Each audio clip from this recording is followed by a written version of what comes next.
kapuso, #couple goals ang ato mga bisita karong buntaga. Sila lang naman ang mag-uyab nga dungang nag-top sa Respiratory Therapist Licensure Examination. Maayong buntag, Kissy and Neil, and welcome dito sa At Home with GMA Regional TV. Kamusta kayong dalawa?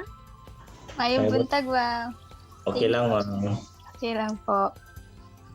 Ako, parang more than okay dapat dahil syempre congratulations kay sa baguhay lamang ang Respiratory Therapist Licensure Examination.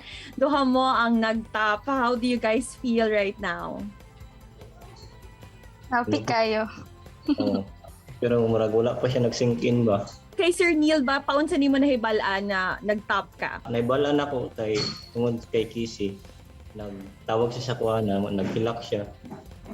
Narakulban ko kung unsay rason nga na naghilak. Then mo to. Ingon siya top 1 daw ko. Pag ingon yung top 1 na si muhang initial reaction, Sir Neil. Di pa ko katuo. Then murag nagkurog akong lawas.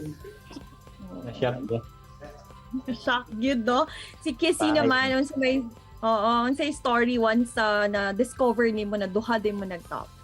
Ang first yun atong nakita na ko, ma'am, kay ang first page sa mga passers, wala ko nagtanaw sa mga nag-top. Tapos nag-chat din akong friend na Topnotcher pod na daw mi duha. Color dili ko kato mo to, pero mo hilak sa akong mama diri, tapos kitawagan dayon ako si Neil. You guys are in a relationship. How did you prepare for the licensure examination? Nag-study mo duha or separate mo usually when you prepared for the exam? Separate po. Surga po kasi ako. So more on self-study jud, ma'am. Tapos ginatagan ako si Neil ng mga notes. Tinabangay jud. So wala gyud ka nagdahom na ma-top 1 ka, Sir Neil, or nag-aspire ba ka, or ang dream lang nimo, or imong goal lang kay mupasa? Pasing nagad akong goal mo.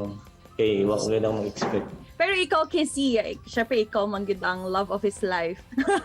Na-feel naman nimo na mag-top gyud ni si Sir Neil? Yes, ma'am. Pero na ako na siya ginayon sa iya nga. Feel jud na ko mag-top ka. Tapos nadamguhan po na ako, ma'am. Wow. Nga, tinuod jud. How happy are you para kay Neil naman nga top 1 gyud ang iyahang na-achieve? Happy kayo and proud, syempre.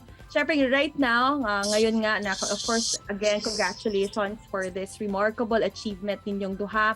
Unsa man ang inyong plano karon? Plano pa siguro na ako kung ma-extend ko sa ako contract diri na lang siya siguro pa kay COVID pa man good. Mag-lisod pa mo ato sa syudad para mag-apply ng trabaho. Mag-ano lang, ma'am. Apply diri sa mga hospitals if may hiring. Yun lang po. Any advice? I'm sure marami tayong daghan kitag mga kabataan-unan pud karon na siguro somehow studying pa, others are preparing for their licensure exams as well. Unsa may inyong mga study tips na pwede ninyo ma-share sa ilaha? Ano lang, study and then pray, sabay ka mag-pray, then don't forget na magtarong imong tulog, enough imong sleep para magana pa imong brain, and then always trust yourself na kaya nimo na. Galing naman sa ating top 1, Sir Neil, unsa ba imong mga tips dira para sa atong mga kabatan-unan, mga estudyante po na naningkamot silang pag-eskwela? Tips na ako kay dili nimo pungson imong sarili, kung di na nimo makaya, mag-take yun ka, mag-rest yun ka. Tapos always pray yun kay God. Daghan kaayong salamat. Mo'y gusto pasalamatan pod. Anybody special, very crucial dito inyong journey to finally become a respiratory therapist? First and foremost, kay God, sa tanan blessings, and then sa akong parents, sa akong siblings, sa akong family, and then sa akong friends, nga na always. Siyempre sa akong biggest motivator, si Neil. Primero yun, ako mama, very ka-supportive since day 1. Then, kay God, for always hearing my prayers. Sa ako family, kung sa RHU, Kagwait, for very supportive kayo ng mga staff. Grabe, bisag on duty, tagdan ako nila study. Tapos, sa ako mga friends, pinakala si Kissy for always motivating me. So sweet. Congratulations again. Of course, Kissy and Neil, daghan kayong salamat sa inyong panahon nga gihatag diri sa At Home with GMA Regional TV. Thank you, ma'am. Thank you, Pam.